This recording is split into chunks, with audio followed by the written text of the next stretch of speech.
An Army wife was killed by an intruder on a military reservation, and the neighbors feared lax security was to blame. But they would soon find out that the killer was already in their neighborhood. I'm Charlie, and welcome to Crime Lines.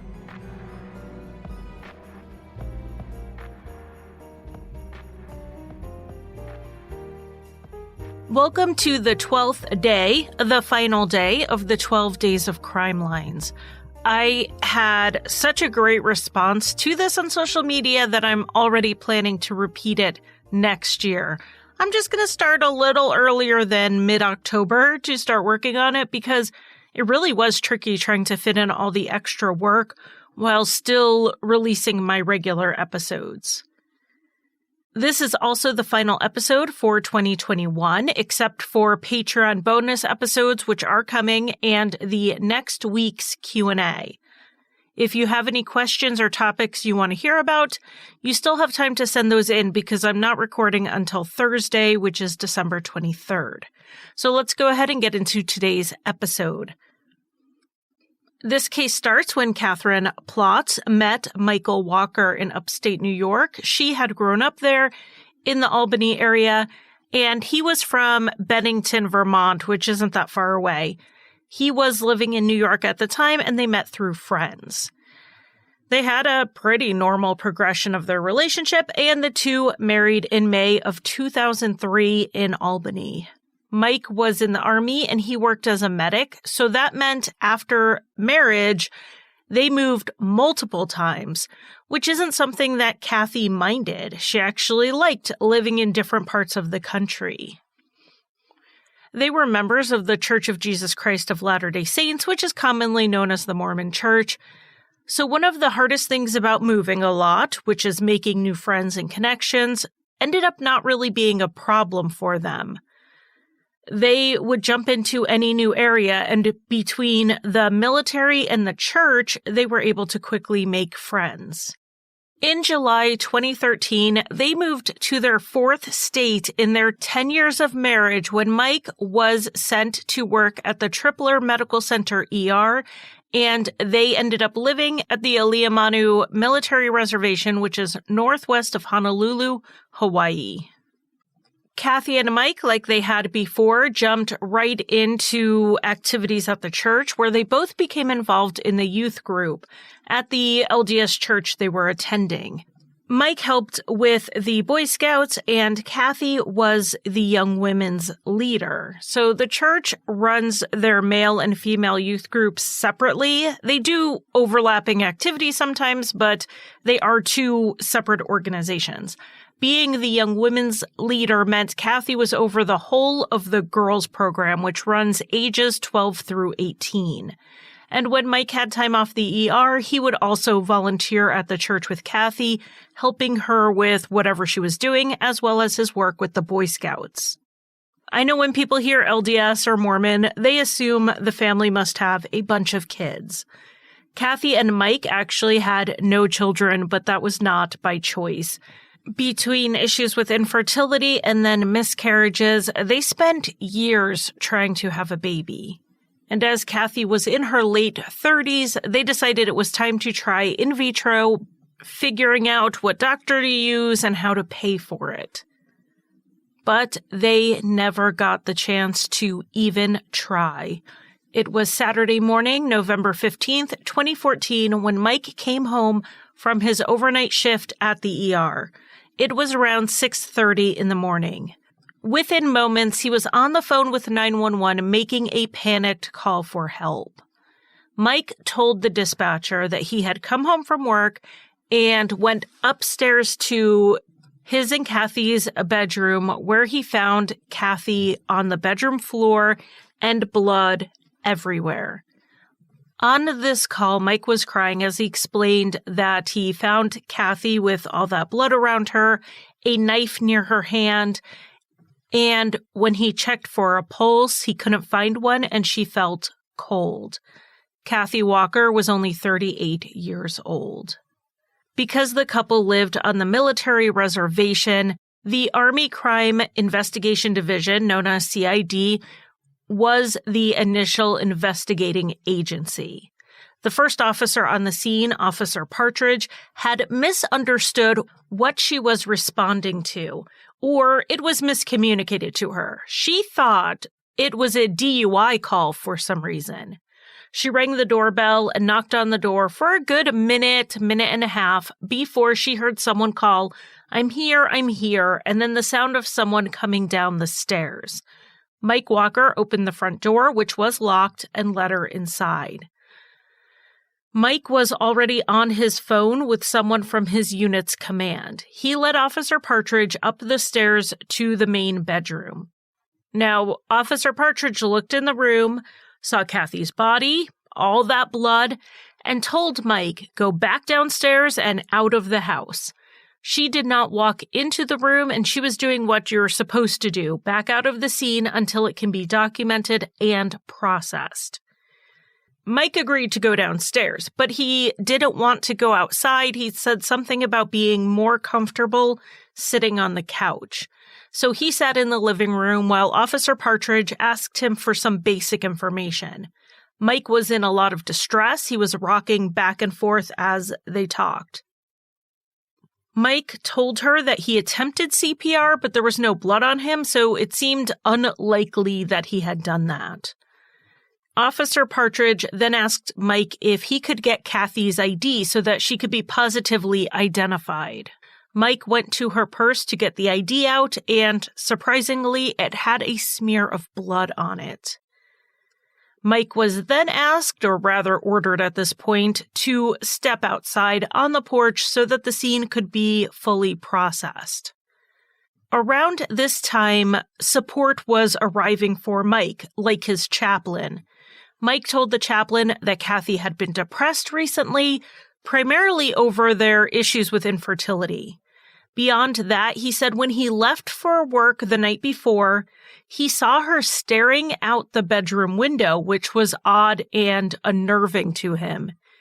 He then said it straight out that she had been, to some degree, suicidal or struggling with suicidal ideation.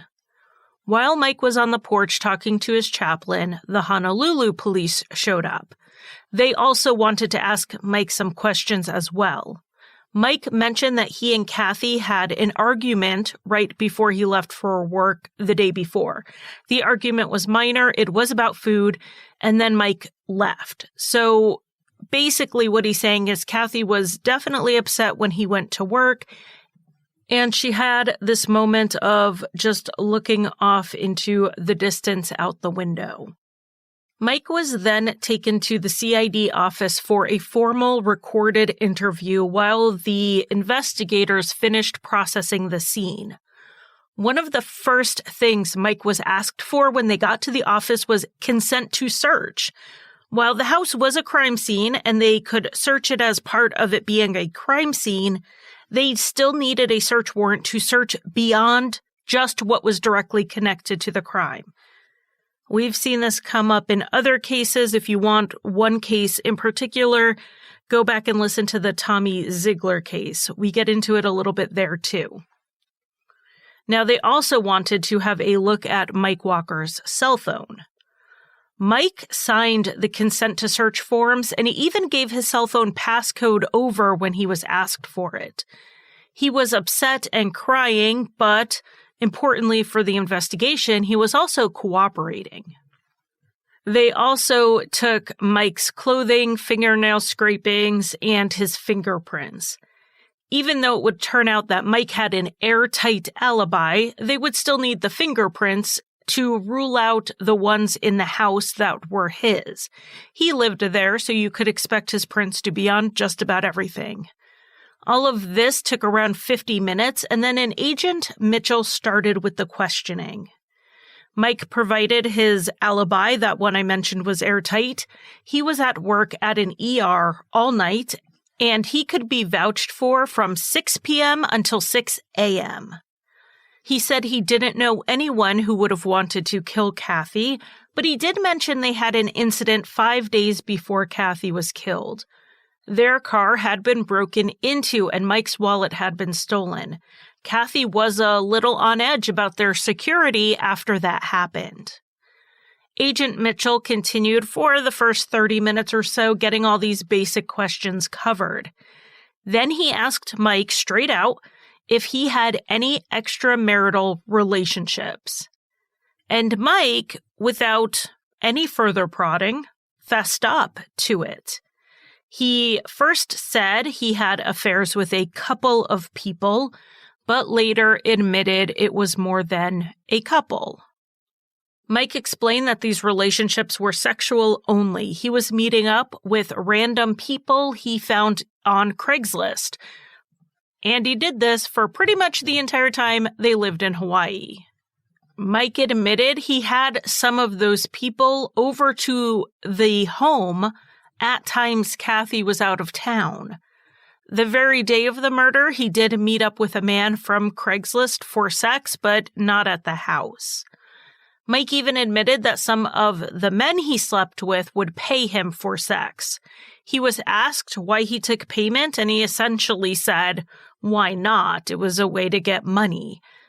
So the agent pushed this angle. Was there anyone he had seen or was still seeing who might want to kill Kathy? And Mike insisted he had no idea who would want to hurt her. Over the course of this questioning, which did go on for hours, they took a break for lunch. After this short break, Agent Mitchell went back into the interrogation room and told Mike that they needed to read him his Miranda rights. Agent Mitchell said it was based on things they found on his phone. Up until this point, Mike was being interviewed as and treated as a witness, as the husband of the victim.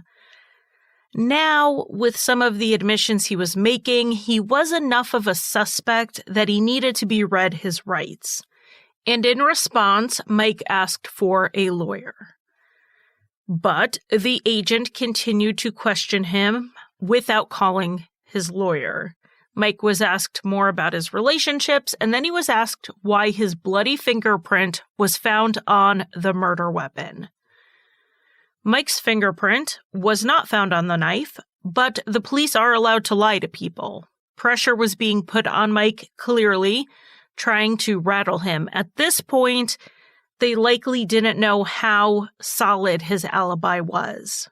In response to the continued questioning, even after he asked for a lawyer, Mike brought up Kathy being suicidal and said she may have taken her own life. As we know, this seed was planted back at the house.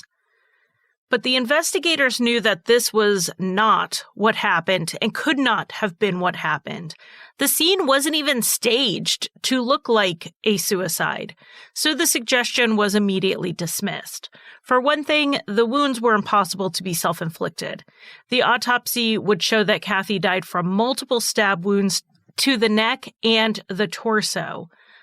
Based on the blood evidence, the attack began while she was in the bed and then continued on the floor. On top of that, someone did search the room after the murder. There was blood on a light switch plate, as well as blood on Kathy's purse and on her driver's license. The DNA results would come back a match to Kathy. So after Kathy was stabbed, someone with her blood on them transferred it to the light switch, the purse, and the ID. There is no way this could have been Kathy with the extent of her injuries. There was another party there, bottom line. And that other party had gone through Kathy's purse. That said, nothing was taken from her purse. It was just rifled through. Nothing was missing from the house either. There were no broken windows or signs of a forced entry, even though Kathy had locked the doors at night. It was clear to the investigators that the person who entered the house, however they got in there, had one goal, and that was to murder Kathy Walker. She was the target. But even without all of this evidence that this wasn't a suicide that would come out in days to come, they knew at this point it wasn't. So after Mike brought up the suicide theory, he was told, "I think you know why she's dead. What happened?" And that's when Mike gave up a name, a specific name. While Mike did not admit to any direct knowledge of what happened, He said he had been seeing a woman named Lisa for a few months, and she wanted Mike to leave Kathy for her. He initially wouldn't give any more details about her and invoked his right to remain silent. Now, this is the second time Mike called on his Miranda rights, and the second time the agent kept going anyway. Lisa's name came up again. Mike said, "The only thing I can think of is that she did it." Though he insisted he didn't know her last name or any more specific information about her, in spite of admitting that they had hooked up multiple times for around 2 months.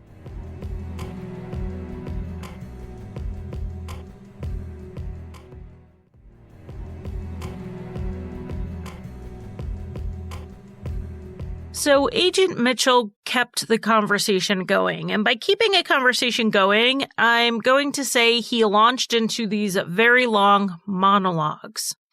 Eventually, Mike blurted something out about having a problem and being a sex addict. Then he said Lisa had actually threatened Kathy's life, but he didn't think she would do anything. He had tried to break things off with her shortly before the murder, and he insisted he had nothing to do with what happened to Kathy. Mike then asked for a lawyer, again, and this is the point where the interview ended. So the investigators walked away from this interrogation with several leads, as in everyone Mike had slept with while in Hawaii. Unfortunately, that was not a very short list, and it included people much like Mike who didn't want the relationship public because they were either married, in the closet, or both. So a few lawyered up just to avoid getting involved. The only person they were able to rule out from early on as having actually committed the murder was Michael Walker. They checked that alibi. He had done a 12-hour shift at the medical center from 6 p.m. until 6 a.m. The time of death estimate was pretty much smack in the middle of that shift.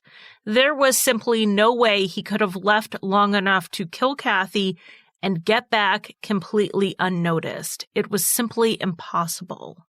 Now, of the people Mike had relationships with who would talk to the police, they all said they had never met Kathy, though Mike was open with pretty much all of them. The arrangement was just sex, and Mike was upfront about that. Most, if not all of them, knew he was married. But Lisa was the name Mike had flagged in the interview, but they had not been able to figure out who she was right away. The way they finally found out who Lisa was through Mike's phone. Like a lot of people who cheat on a partner, Mike was very good at deleting messages. But by pulling his phone records, they were able to find a number that was called pretty much more than any of the other sexual partners Mike had. It showed up again and again in the 2 months leading up to Kathy's murder, and then all contact with that phone number stopped abruptly after the murder. They found the number belonged to a 24-year-old woman named Elisa Jackson. Elisa and Lisa not only sound alike, but it turned out that Elisa Jackson went by the nickname Lisa. She lived less than a mile from Kathy and Mike's house, though she was a civilian. She lived with her parents, and one of her parents was in the military. Lisa had been developing feelings for Mike beyond this casual relationship he had offered her, and this was evidenced by the text messages and emails between them. Though they were deleted, many were recovered. And unlike the other people Mike was sleeping with, Lisa actually saw Kathy once. Mike and Kathy went to the movie theater where Lisa worked while she was on shift. She didn't say anything to either Mike or Kathy, but she did text to Mike later that it hurt her feelings for him to bring his wife on a date to where she worked. Lisa clearly wanted Mike to leave Kathy, but Mike had told the CID investigators that was not going to happen. He said he was a sex addict, so his affairs had really nothing to do with Kathy or the state of the marriage. They had to do with his own issues. According to Mike, he was just going to keep this double life going as long as he could. He managed to compartmentalize this happy marriage to Kathy and the Craigslist affairs. Now, I do want to take just a very quick second to talk about sex addiction, which is a little controversial, particularly when we are giving it a label of an addiction. I personally think that it is best to think of a sex addiction similar to a gambling addiction. Compulsive gambling is very often not about money. There is something else at the root of the issue than an obsession with money, or else people would stop gambling when they began losing money. There's more to it than that. And sex addiction is similar. It isn't always about sexual drive. And the root of the issue needs to be treated, preferably before it starts negatively impacting the person's life. At this point in Mike Walker's life, though, it seemed he was able to control things well enough that Kathy was completely in the dark, as were his friends and his coworkers. This hadn't started impacting his life negatively up until someone went into his house and murdered his wife. And the CID investigators really wanted to talk to the person they suspected did that, Lisa Jackson. But because Lisa had no military affiliation and this was looking like it was not going to stay a military case, the FBI joined the investigation. Now, the FBI has jurisdiction because the military reservation is under federal oversight and not state. The agents first attempted to speak to Lisa by showing up at the movie theater where she worked unannounced. But she wasn't there. They did talk to a coworker who we are going to call Donna. Donna was also a friend of Lisa, so they would talk about things like relationships. And she could confirm that Lisa was indeed dating a married man who she had fallen in love with.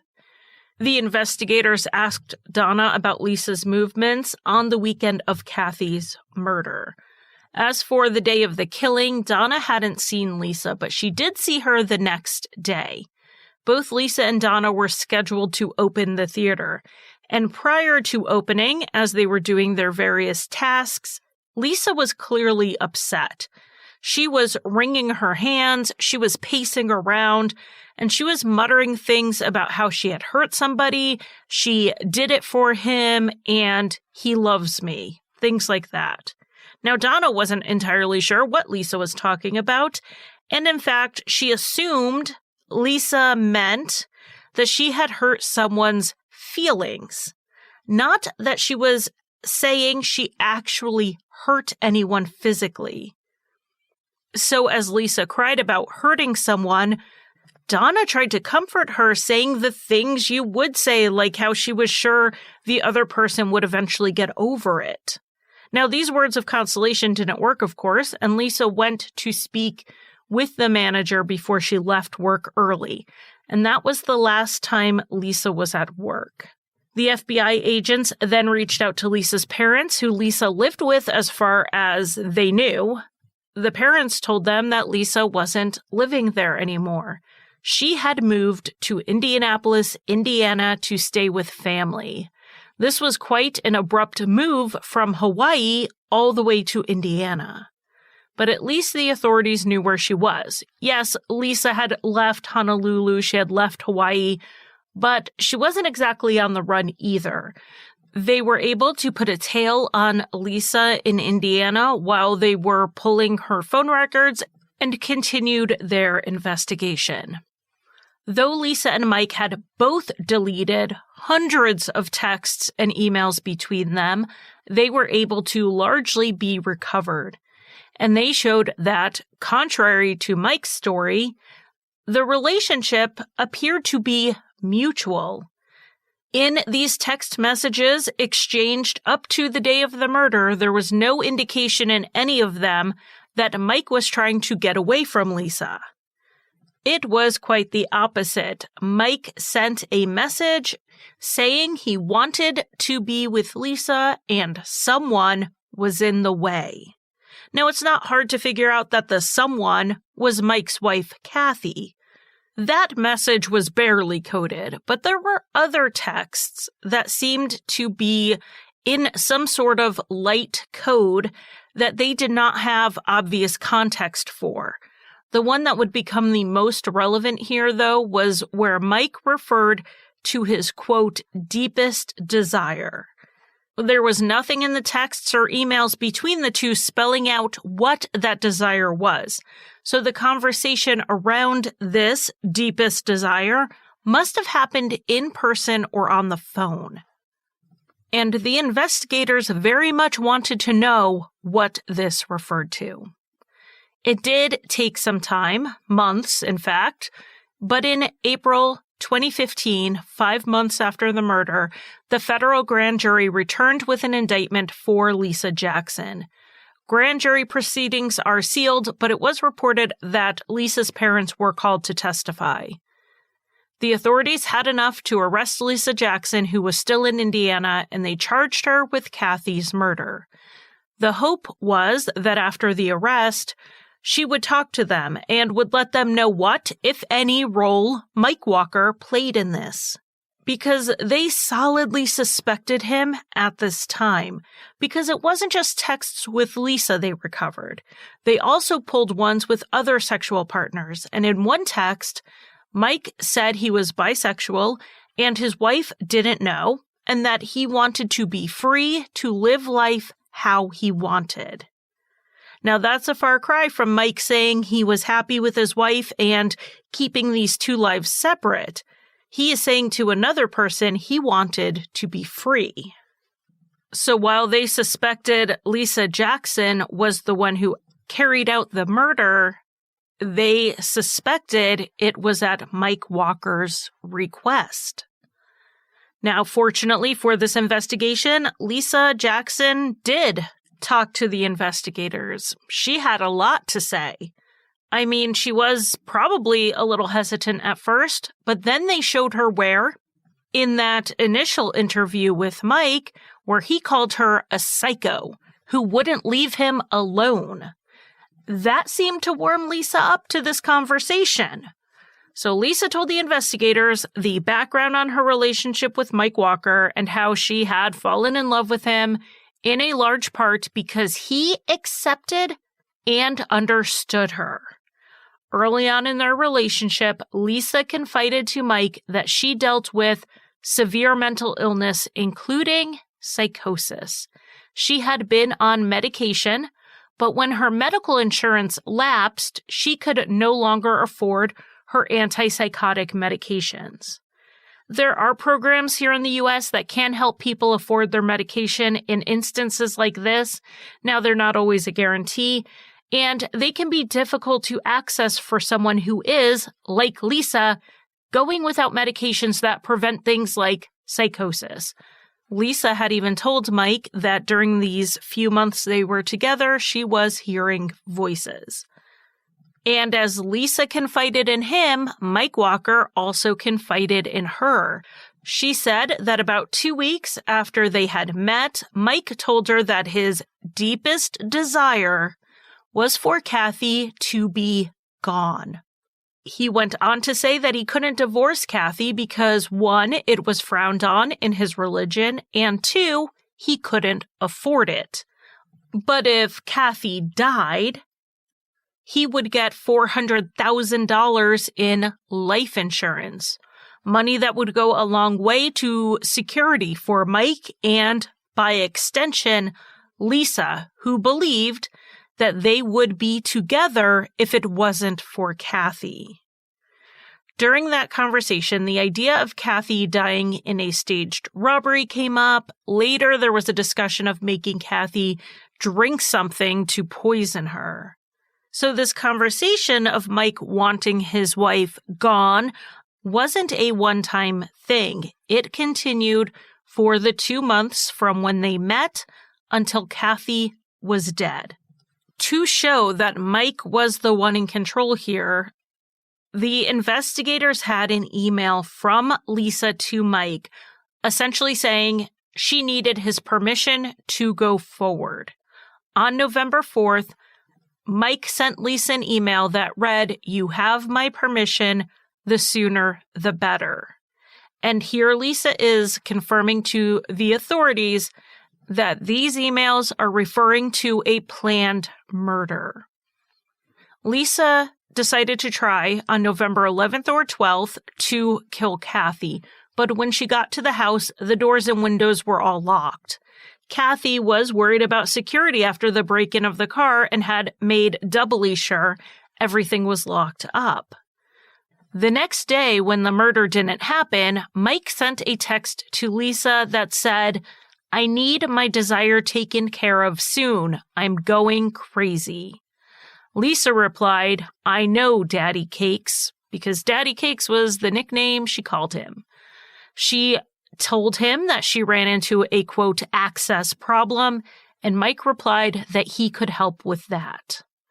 On November 14th, 2014, just days later, according to Lisa, the two met up in the gym parking lot near both of their houses. Lisa said she would try to kill Kathy that night. Lisa told her he would either leave a window unlocked or he would leave a spare key in the gravel near the back door. He would text her later which one it was. A text of just the word good meant to go through the window, and a text that said bad meant to use the key. And that night, Mike Walker texted Lisa Jackson the word bad. So around midnight, Lisa walked to the Walker home and found the key hidden where Mike said it would be. She entered the kitchen and took a knife from the butcher block. She went upstairs to the bedroom where Kathy was sleeping. Lisa then began stabbing her. Kathy woke up during it and, trying to get away, ended up out of the bed, but she was already seriously injured.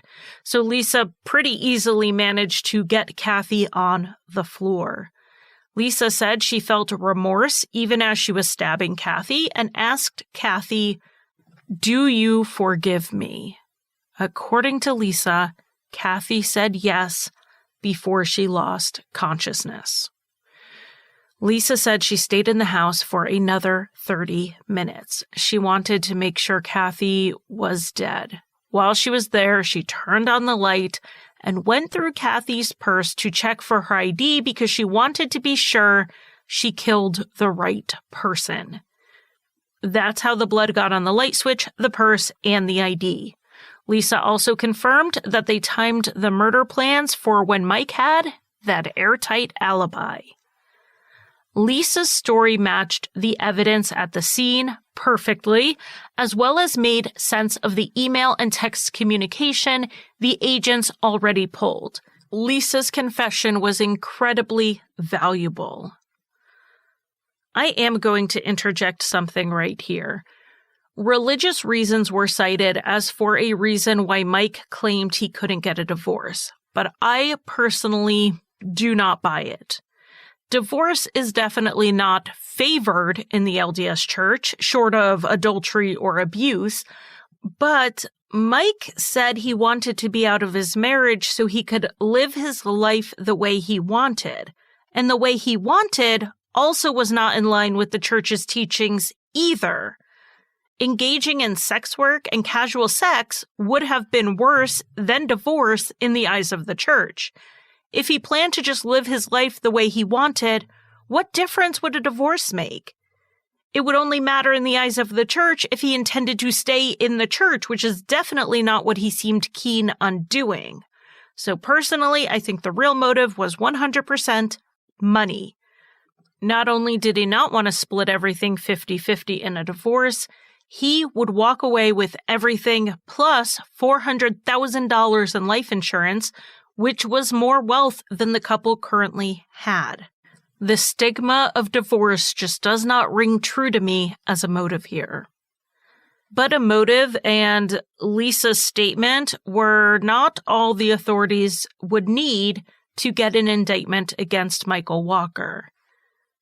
Lisa was a confessed killer. She had been diagnosed with schizoaffective disorder, She was unmedicated at the time of the murders and admitted to hearing voices, and at the time of the confession, she was back under significant psychiatric medications. A defense attorney could tear her credibility apart without even breaking a sweat. They could say that Mike broke up with her in the gym parking lot that day, not that he told her to kill Kathy, and she went ahead and killed Kathy and set him up to get back at him. Now, right or wrong, fair or not, that is how it would play out. The FBI looked at Lisa's mental health struggles in a different way. They believed that Michael Walker, on hearing Lisa talk about her unmedicated mental illness, decided she was the perfect person to manipulate into killing his wife. They were also working on recovering more deleted messages and emails at this time. We do know Mike willingly let them search his phone, but that's because he erased everything. But deleted doesn't always mean completely gone, which is definitely what we saw in this case. Another thing the investigators did in this investigation was to recruit one of Kathy's sisters, Julie, to make 2 recorded phone calls. She was asked to do this after she expressed to investigators that she suspected Mike was involved. Julie and most of Kathy's family hadn't at first suspected Michael. Kathy's father even said so to the media. But over the months, that trust in him began eroding. For Julie, it started at Kathy's funeral in New York. Mike mentioned that there were no signs of a forced entry into the house and that the murder weapon was a knife from their own kitchen. So how would a killer get into a locked home without help, and why wouldn't they bring their own weapon? It sounded like the killer was someone who had access to the house or someone gave it to them, and they knew there would be a murder weapon at the ready when they got there. Now, who else could have set that up except for Mike? So Julie already suspected Mike when she learned that Mike had posted a dating profile online. It sounds like she wasn't aware that he had multiple secret profiles prior to the murder. To her, it seemed like Mike was very eager to move on. To be clear, I'm not putting a timeline on grief or the appropriate time to wait until you start dating again after the loss of a spouse. I'm just explaining the pieces that led to Julie suspecting Mike, and it wasn't any one thing, but rather the totality of circumstances. Julie ended up making 2 phone calls to Mike, one before Lisa's arrest and the other after it, and Mike didn't give up too much, but he did make a few odd statements that just added to her overall suspicions of him. Like on the first call, he said that there was even a part of him who didn't even want them to find out who killed Kathy. Now, I don't want to speak for every family of every murder victim out there, but while I have talked to a lot of families in the course of my years of true crime podcasting, I have never heard someone voice this. I have heard them say they know how hard a trial will be when it does happen. They know how re-traumatizing it will be. But I've honestly never heard anyone say that there was any part of them that didn't want to know who did this, who didn't want the person responsible to be found, to be caught, and for there to be justice. So while I try not to judge too strongly on an out-of-context statement, I will say that this one really hit my ear wrong. And it certainly did so for the family and for the FBI. So as they built this case against Mike, they were fortunate in one regard, and that was that he was in the military. Mike was always going to be easy to find, and they weren't concerned he was going to move out of the area and disappear.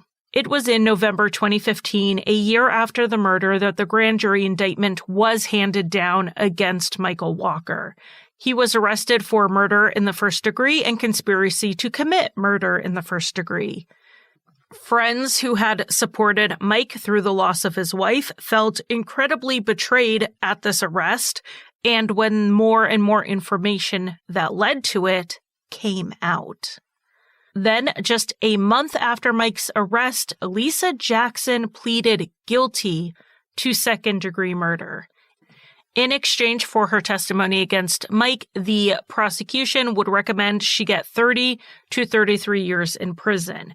Without this plea deal, had she been found guilty of first-degree murder, she would have gotten a life sentence.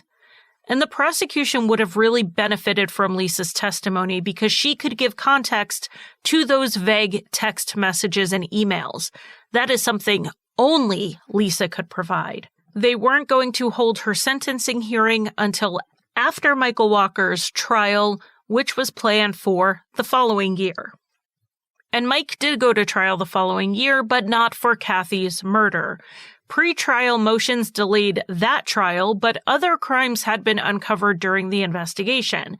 The first was that, on Mike's computer, they didn't just recover emails with men and women he met on Craigslist. They also found child sexual abuse material, which included 92 images and 19 videos. They were on his laptop. So Mike was charged with possession of child pornography, which is the legal wording for having child sexual abuse material. And due to Mike's admission of charging for sex through Craigslist, he was then charged with solicitation. This was taken care of in the military courts, so this was a court-martial. Mike pleaded guilty to the solicitation charge, but not guilty to the possession of child sexual abuse material. His attorney said that Mike didn't put the files on his laptop. He said Mike traded files and even hard drives with other people, and he was unaware they were even on his computer. But Mike was found guilty in 2016 on both charges, and the military judge ordered a rank reduction, 2 years in prison, and a dishonorable discharge. The next year, in 2017, Mike went to trial, but again, not on the murder. He was charged in yet another crime. A teen came forward and disclosed that Mike had sexually abused him at a Boy Scout event in 2014. The charge also included assault by battery and communicating a threat. Mike was found guilty and sentenced to 10 years in prison. So by the middle of 2017, Mike had been to trial twice and racked up 12 years combined in his sentences, and yet the trial for murder kept getting delayed. It was delayed once again in August 2017, just a week before the trial was scheduled to begin.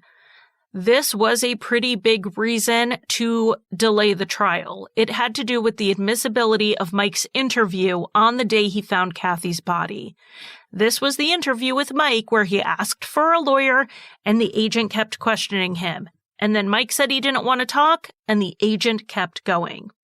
The prosecutors knew they were not going to be able to use all of that videotaped statement because Mike invoked his rights, but they still wanted to use some of it. However, the defense said the whole thing should be thrown out. They argued that Mike should have been given his Miranda warning before they started talking at all, not after the lunch break. And then when he was read his rights and invoked them, that should have doubly stopped the talking. The whole statement, according to the defense, violated his rights. The judge agreed. With the defense, the statement was out. But the prosecution, of course, appealed this decision, and they eventually got some of the statement back in. They just didn't get as much in as they wanted, but it was more than the defense wanted the jury to hear. The defense also tried to get the phone calls with Julie thrown out. Though Mike didn't say anything super incriminating, what he did say wasn't entirely great for him either. But those recordings were going to be allowed in. This entire process delayed the trial, and it wouldn't be settled for 2 more years in September 2019. It had been nearly 5 years since Kathy's murder. Though both suspects were in custody within a year, her family was dragged through this back and forth in court. In the end, Michael Walker folded a week before the trial was finally going to happen and took a plea deal. His attorney said Mike took the offer when it came, indicating he may have pleaded out earlier if he was given the chance to. Mike, like Lisa Jackson, had made the deal for second-degree murder, giving him the hope of release from prison one day. He admitted that what Lisa Jackson said happened was more or less true. He conspired with her to kill Kathy, but he claimed he didn't think it was really going to happen. He said he was genuinely shocked and upset to come home and find Kathy dead. And here's another part of Mike Walker's story that I just don't buy. I get that maybe the reality of it didn't really click until it happened, but the idea that it wasn't going to happen at all, I don't believe him. Lisa had gone to the house to kill Kathy 3 days before and couldn't get in. That's a point where Mike could have gotten the message that Lisa was set on doing this. He could have backed out then if he didn't really want her to do it. Instead, he left a key for her so her second attempt would be successful. It sounds to me like not only did he think it was going to happen, he very much wanted to facilitate it. The court accepted his plea deal, and with Michael Walker's case finally resolved, they moved on to sentencing both him and Lisa. At sentencing, Kathy Walker's family said that they believed Lisa when she said she asked Kathy for forgiveness and that Kathy gave it. They too forgave Lisa, and they asked the judge to give her the minimum sentence. They said they were not seeking any type of revenge or vengeance. And Lisa's defense attorney, of course, asked for the minimum as well. They pointed to Lisa's documented mental illness, which was one she was diagnosed with at 21. Now that she was medicated and stable, she understood what she did. She felt remorse, and she deserved to have some mercy.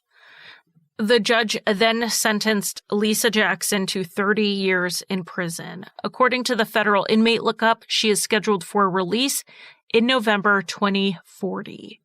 When it was Michael Walker's turn, he apologized to his in-laws, saying he would do anything if he could bring Kathy back.